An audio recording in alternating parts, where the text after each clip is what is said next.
सभी को नमस्कार। 70 बीपीएससी मेंस एग्ज़ाम रिवीजन के सीरीज में इस लेक्चर में 5-6 इंडियन इकोनॉमी का मोस्ट इम्पोर्टेंट टॉपिक मैं कवर करने जा रहा हूँ। इस लेक्चर से एक चीज़ आप और सीख सकते हैं कि जब भी कभी एग्ज़ाम में कोई भी क्वेश्चन आप लिखें तो आप ये नहीं करना है कि पेज भरने पर आपका फोकस हो। पेज भरने से अच्छा ये है कि जो क्वेश्चन का मेन डिमांड है और डिमांड के अकॉर्डिंग अच्छा कंटेंट लिख के आवें। अच्छा कंटेंट लिखने से ये होगा आपको ज़्यादा मार्क्स मिलेगा। तो इस लेक्चर में आपको ये भी कुछ समझने को मौका मिलेगा। देखिए, जैसे कि अगर टॉपिक है आपका माइक्रो स्मॉल एंड इंटरप्राइजेज, सूक्ष्म लघु एवं मध्यम उद्योग से अगर कोई क्वेश्चन आ जाए तो इसमें हाईली चांस है कि इसका क्या न्यू डिफिनेशन है वो पूछ सकता है। फिर हमारे इंडियन इकोनॉमी में इसका क्या इंपॉर्टेंस है, इसके सामने क्या चुनौतियाँ, सरकार क्या प्रयास कर रही है। तो बहुत अधिक कथा कहानी लिखने से अच्छा है कि कुछ पॉइंट हर एक डायमेंशन में, एक डायमेंशन खोले कि इम्पोर्टेंस क्या है, उसमें 2-3 पॉइंट्स, या उसमें क्या चुनौतियाँ, उसमें 3-4 पॉइंट्स, या सरकार क्या कर रही लेटेस्ट, उसमें 3-4 पॉइंट, और 1-2 आपके पास अगर आगे की राह है तो लिख के आप आंसर को ख़त्म करेंगे। बहुत अधिक कथा कहानी लिखने से बचना है, टू द पॉइंट लिखना। क्योंकि बहुत सारा कॉल में से ये आता है कि 3 घंटे में पेपर पूरा नहीं होता। 3 घंटे में पेपर पूरा नहीं होने का मतलब ये है कि आप जो क्वेश्चन पूछा जा रहा है वो आप नहीं लिख रहे हैं, आप कुछ एक्स्ट्रा 3-4 पॉइंट लिख रहे हैं जिसमें आपको एक्स्ट्रा टाइम लग रहा है, चाहे हिस्ट्री हो या पॉलिटी हो या जो भी आप सब्जेक्ट मतलब लिख रहे हैं। तो कोशिश ये करना है कि एक्स्ट्रा नहीं लिखना है। क्वेश्चन को कम से कम दो बार पढ़िए। जो भी अगर मेंस में एग्जाम में अगर बैठेंगे, आराम से पहले क्वेश्चन को 2 बार पढ़िए, क्वेश्चन के की टर्म को आइडेंटिफाई कीजिए या सर्कल कीजिए। कभी कभी क्या होता है, जब हम लोग काफ़ी हड़बड़ी में रहते हैं तो जो मेन क्वेश्चन का डिमांड है वो हम पढ़ते ही नहीं है और आंसर लिखना शुरू कर दे। जब आधा आंसर लिखते तब फिर लगता है अगर गलती कर दे। नहीं, ऐसा आप एक भी क्वेश्चन में नहीं करेंगे। अगर एक भी क्वेश्चन ऐसा कर दिए तो आपका मार्क्स वहाँ कटना शुरू हो जाएगा, जीएस हो या निबंध हो या कुछ भी हो। तो इसका आप ध्यान रखेंगे एग्जाम हॉल में जाने से पहले। ताकि हमें कुछ जो लेक्चर मैं कुछ टॉपिक में इसमें आपको बताने का कोशिश करता हूँ। पहला जो टॉपिक है कि आपका अगर जो एमएसएमई से अगर पूछ देगा तो पहला तो इसमें नई परिभाषा इसकी क्या है। इसकी नई परिभाषा यही है कि जो इन्वेस्टमेंट अप टू 2.5 करोड़ किस में, माइक्रो में, ठीक ना, और टर्नओवर कितना 10 करोड़ तक में। स्मॉल में क्या है, इन्वेस्टमेंट कब तक कितना 25 करोड़ तक, और इसमें टर्नओवर कितना 100 करोड़। और मीडियम जो अगर जहाँ इंटरप्राइजेज है उसमें इन्वेस्टमेंट 125 करोड़ और टर्नओवर अप टू कितना है 500 करोड़। आप ये डेटा अच्छे से याद कर लीजिएगा, नई परिभाषा आप पूछेगा। अब अगर इसका हम महत्व की बात करते हैं, अगर इसका रिलेवेंस क्या, इसका इंपॉर्टेंस क्या, तो आप इसमें देखिए लगभग ना 40% जो है ना, जो भी निर्यात में इसका योगदान है इस सेक्टर का, 30% हमारा जीडीपी में शेयरिंग करता है, और रोजगार लगभग 110 मिलियन से अधिक लोगों को ये क्या दिए हुए रोजगार दिए। बाकी और भी इसी की अगर इसमें जो है ना, जो वीकर सेक्शन के लोग ज़्यादा इसमें काम मिला हुआ है, महिलाओं को इसमें अधिक महिलाओं को इसमें काम मिला हुआ है। जो ज़्यादा स्किलफुल लेबर नहीं है उनको भी यहाँ एमएसएमई में अच्छा खासा रोजगार मिला हुआ। तो ये इसका कहीं ना कहीं आपका क्या इंपॉर्टेंस। लेकिन हाँ, आपको ये 3-4 पॉइंट इंपॉर्टेंस में आपके दिखना चाहिए।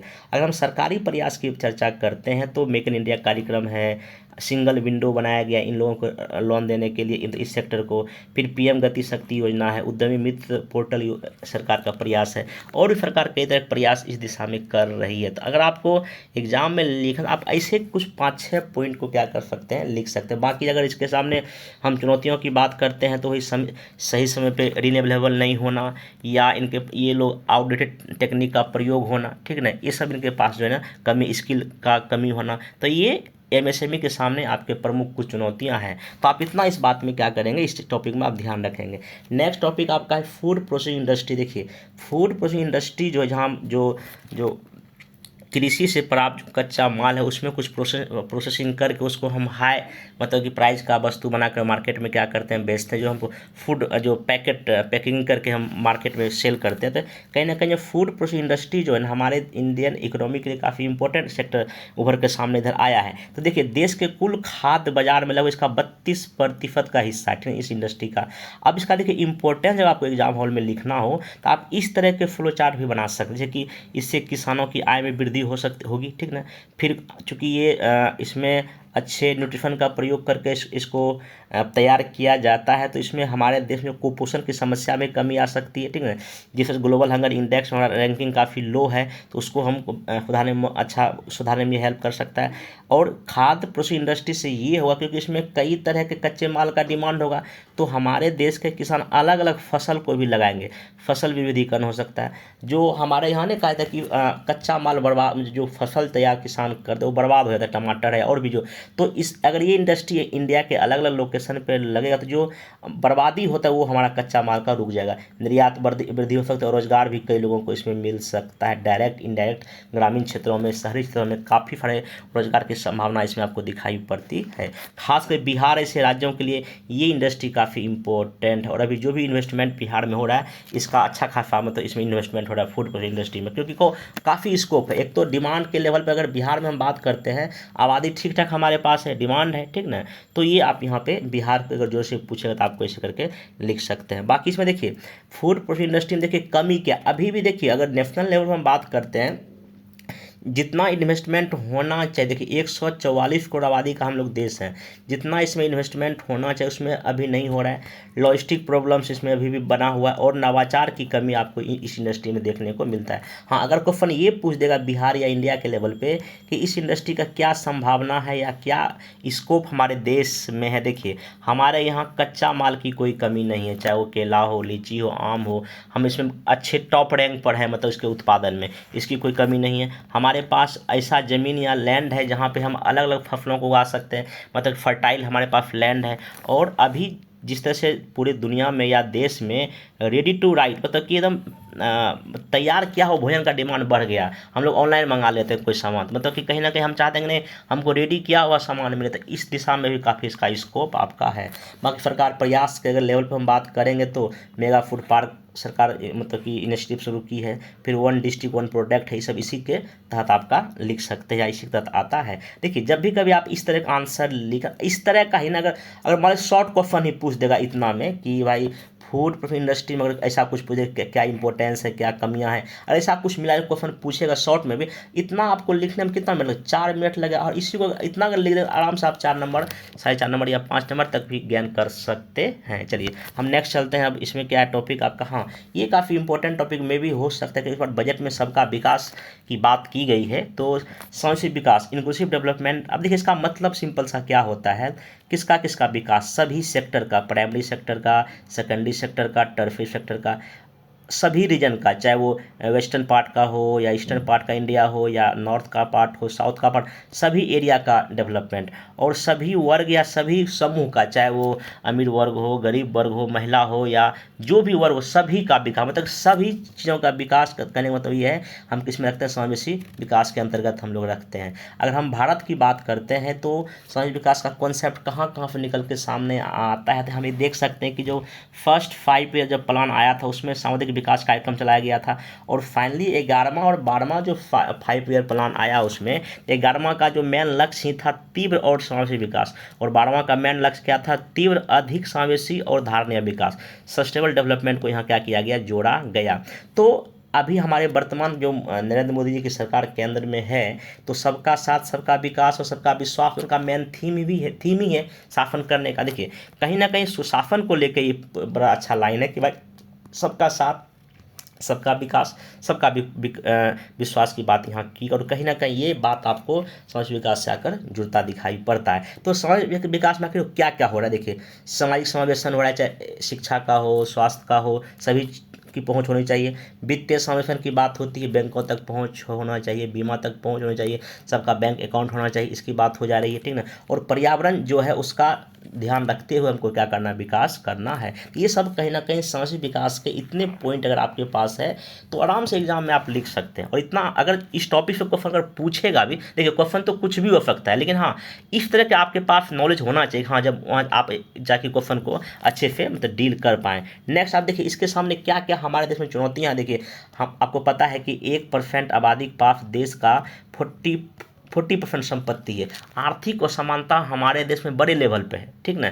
उसका हमको ग्लोबल हंगर इंडेक्स में हो जाए या ह्यूमन डेवलप इंडेक्स में हो, इसमें हम काफ़ी लो रैंक पे हैं, ठीक ना। बाकी हमारे यहाँ देखिए शहर से ग्रामीण क्षेत्र में पलायन हो रहा है, जबकि समावेशी विकास का मतलब ही है कि शहर क्षेत्र, शहरी क्षेत्र हो, ग्रामीण क्षेत्र हो, सभी का विकास करना। ये सब हमारे सामने, इसके सामने बहुत चुनौती हमको देखने को मिलता है। बाकी देखिए, अगर समावेशी विकास को सुनिश्चित करना है तो हमको किस पर फोकस करना पड़ेगा? शिक्षा पे, स्वास्थ्य पे, रोजगार पे, गरीबी दूर करने पर, वित्तीय समावेशन पे, पर्यावरण की सुरक्षा पर, ये सब प्रयास हमको करना चाहिए और सरकार इस दिशा में कर भी रही है।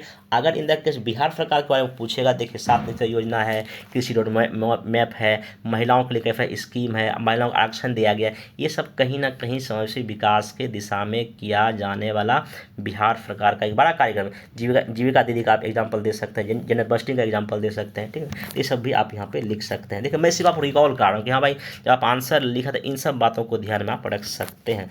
चौथा टॉपिक इसमें आपका जनसांख्यिकीय लभ्यांश, हालांकि मैं इस तरह का टॉपिक पहले भी करा चुका हूँ रिविजन से, फिर मैं एक बार रिकॉल कर देता हूँ। देखिए इसका सिंपल सा मतलब ये है कि 15 से लेकर 64 साल तक की उम्र के लोगों की संख्या ज़्यादा है कंपेयर टू 0 से लेकर 14 वाले और 65 से ज़्यादा वाले, ठीक ना। हमारे देश में क्या ये जो ग्रुप के लोगों की आबादी लगभग जो ना 68% के आसपास है। बाकी इंडिया जो है जनसंख्या लभ्यांश का जो फायदा है ना 2005-6 से ही उठा रहा है, और अभी रिपोर्ट भी कहती है कि ये लगभग 2055-60 तक जो बना रहेगा, इससे आगे भी बन कर रह सकता है, ठीक ना। आप देखिए क्यों इम्पोर्टेंट है हमारे लिए जनसंख्या लभ्यांश। पहली बात तो ये है कि हमको मिलेगा वर्कफोर्स, अच्छे कार्यबल मिलेगा सभी क्षेत्र के, चाहे प्राइमरी का विकास करना हो, सेकेंडरी का विकास करना हो या टर्शरी का डेवलप करना हो, तो हमको सभी सेक्टर के अच्छे युवा लोग मिल जाएंगे, ठीक है, जिससे कि तरक्की मेरा क्या होगा, बढ़ेगा। दूसरा जो निर्भरता रेशियो घटेगा, तो अगर यंग पॉपुलेशन ज़्यादा होगा तो निर्भर आबादी तो रहेगी नहीं हमारे पास, ये हमारे लिए कहीं ना कहीं इंपॉर्टेंट है। बाकी देखिए इसके सामने चुनौतियाँ क्या है, महिलाओं की अभी काम में भागीदारी अभी भी काफ़ी कम है, ठीक ना। स्किल लेबर की कमी हमारे देश में है। जॉबलेस ग्रोथ, देखिए जीडीपी तो बढ़ रही, लेकिन हम उस रेशियो में लोगों को रोजगार आपका नहीं मिल रहा है, इस तरह का समस्या यहाँ पे आपको देखने को मिल रही है। बाकी हाँ, सरकार प्रयास क्या क्या कर रही है, स्किल इंडिया कार्यक्रम चला रही है, एमएसएमई पर ध्यान दे रही है, वित्तीय सहायता सरकार के से दे रही है, और सरकार एआई का या ऐसे और भी कई सारे जो न्यू टेक्नोलॉजी उसको भी मतलब कि शामिल कर रही है अपने मतलब कि कार्यक्रमों में या बजट में या सब में, तो कहीं ना कहीं इसका फायदा आपको जनसंख्या लभ्यांश में देखने को मिल सकता है।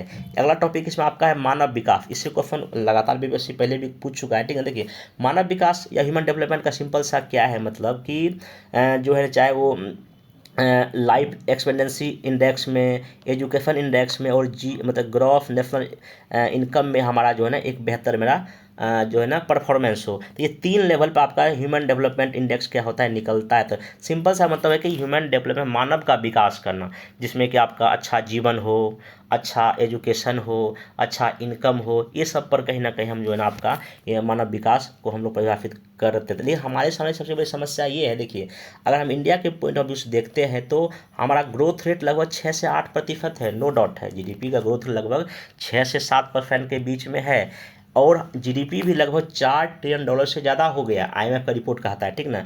और हम 5th लार्जेस्ट जीडीपी वाला देश हैं पूरी दुनिया में। लेकिन दूसरे अगर हम देखते हैं तो चाहे ह्यूमन डेवलपमेंट इंडेक्स हो या ग्लोबल हंगर इंडेक्स हो या वर्ल्ड हैप्पीनेस इंडेक्स हो, इन सब में हमारे देश का रैंकिंग काफ़ी नीचे है, लो रैंकिंग है, ठीक ना। तो कहीं ना कहीं एक थोड़ा सा अजीब लगता है कि भाई हम तेज़ गति से जीडीपी मेरा बढ़ रहा है, लेकिन जो ह्यूमन डेवलपमेंट है, एजुकेशन है, शिक्षा है, स्वास्थ्य है, इन सब में कहीं ना कहीं हम थोड़ा सा पीछे हैं। तो अगर कभी ऐसा क्वेश्चन आ जाए कि भारत पिछले कुछ वर्षों का जो, ठीक है आर्थिक गति बढ़ रही है, ग्रोथ मेरा बढ़ है, लेकिन कई सारे इंडेक्स में मेरा रैंकिंग नीचे है, इसके पीछे क्या कारण है, या बिहार को जोड़ के पूछ देगा कि मानव विकास क्या है, बिहार सरकार मानव विकास की दिशा में कौन कौन से प्रयास कर रहे हैं, ऐसा भी क्वेश्चन आपसे इस पर पूछा जा सकता है, ठीक ना। तो यहाँ पे आपका ये हो गया। तो अब इसमें देखिए क्या क्या मानव विकास के सामने क्या क्या मेन देखिए चुनौतियां हैं। वही आर्थिक असमानता यहाँ भी है, आप लिख सकते 1% लोग के पास 40% संपत्ति होना है। सेवा का निम्न गुणवत्ता है, मतलब एजुकेशन का हो या हेल्थ का हो, उतना अच्छी क्वालिटी नहीं है, ठीक ना। दूसरा बात, उचित पोषण का अभाव है, ठीक ना। सोशल सिक्योरिटी लोगों के पास नहीं है, लैंगिक असमानता है, गरीबी है, बेरोजगारी, ये सब कहीं ना कहीं मानव विकास के सामने बड़ी चुनौतियां दिखाई पड़ती है। अगर हमको क्या कहते हैं कि ये अगर ठीक करना है तो जो आपके पास चुनौतियां हैं इस पर आप काम कर लीजिए, वो मानव विकास धीरे धीरे हो जाएगा। और जो कि 2047 अगर हमको डेवलप स्टेट बनना है या डेवलप स्टेट बनना है, तो इन सब पर हमको फोकस करना पड़ेगा। बिहार सरकार 7 निश्चय योजना 1 है, 2 है और भी कहते हैं स्कीम चला करके मानव विकास पर पूरा पूरा जोर दे रही है, ऐसा करके लिखा था। इसमें एक और टॉपिक, हालांकि ये करंट अफेयर्स में पूछ सकता है, तो इसमें एक क्वेश्चन ये है कि आपका जो आंतरिक सुरक्षा हमारे सामने, हमारे देश के सामने आंतरिक सुरक्षा में कौन कौन सी मेन चुनौतियाँ आपको दिखाई पड़ती, जैसे कि पहले चुनौती एक अलगाववाद की समस्या, आप नॉर्थ ईस्ट स्टेट में देख लीजिए, नागालैंड या और भी कई सारे अलगाववादी समूह वहाँ एक्टिव हैं। तो हम पढ़ा देखता है कि घटनाएं हमारे देश में कभी ना कभी हर एक महीने कहीं ना कहीं हमको देखने को मिलती है। ये भी एक इंटरनल सिक्योरिटी के सामने एक बड़ी चुनौती हमारे सामने है। अवैध प्रवासन, चाहे बांग्लादेश से रोहिंग्या समुदाय हो या और भी जगह से हमारे यहाँ जो सीमावर्ती क्षेत्रों से हमारे देश में लोग जो है ना अदर कंट्री के लोग आ रहे हैं, जो कहीं ना कहीं ऑलरेडी हमारा आबादी बढ़े जा रहा है और आबादी बढ़ाने का इसमें मतलब खतरा पैदा हो सकता है। फिर नक्सलवाद एक बड़ी समस्या है, चाहे छत्तीसगढ़ में देखिए, मतलब कि 2 महीने में कुछ नक्सलवादी घटनाएं घटते रहते हैं। सरकार बहुत प्रयास इसमें कर रही और घटनाएं में कमी भी आई, लेकिन अभी भी ये समस्या हमारे देश में बनी हुई है। खालिस्तान का मुद्दा, फिर क्षेत्रवाद की समस्या या साइबर सिक्योरिटी का मामला, ये सब कहीं ना कहीं हमारे देश के सामने ना इंटरनल सिक्योरिटी का मामला अभी भी व्याप्त है। सरकार की दिशा में चाहे CBI को लेके हो जाए या और भी कई सारा इन्वेस्टिगेशन एजेंसियां हैं जो कि इस मामले में एक्टिव है और प्रयास कर रही कि इस तरह के मतलब कि जो भी आंतरिक जो सुरक्षा है उसको हम कम करें। तो ये सब आपको इसमें ध्यान रखना पड़ेगा। तो इसमें मैं 6 टॉपिक लिया, आगे और भी लेक्चर में इस तरह से मैं कोशिश करूँगा कि कुछ कुछ और टॉपिक जो इंपॉर्टेंट हो वो मैं कवर करूँ। बाकी मैं 70 BPSC मेंस एग्जाम के लिए अपने यूट्यूब पर 70 BPSC रिविजन फीस के नाम से एक प्लेलिस्ट बना दिया हूँ, आप वहाँ पर जाके जो भी लेक्चर आप उसको देख सकते हैं। बाकी जो भी PDF है मैं अपने टेलीग्राम पे भी शेयर कर देता हूँ, आप नीचे टेलीग्राम का लिंक है वहाँ पे ज्वाइन करके इसको अच्छे से देख सकते हैं। बाकी हम लोग मिलेंगे नेक्स्ट वीडियो में। Thank you.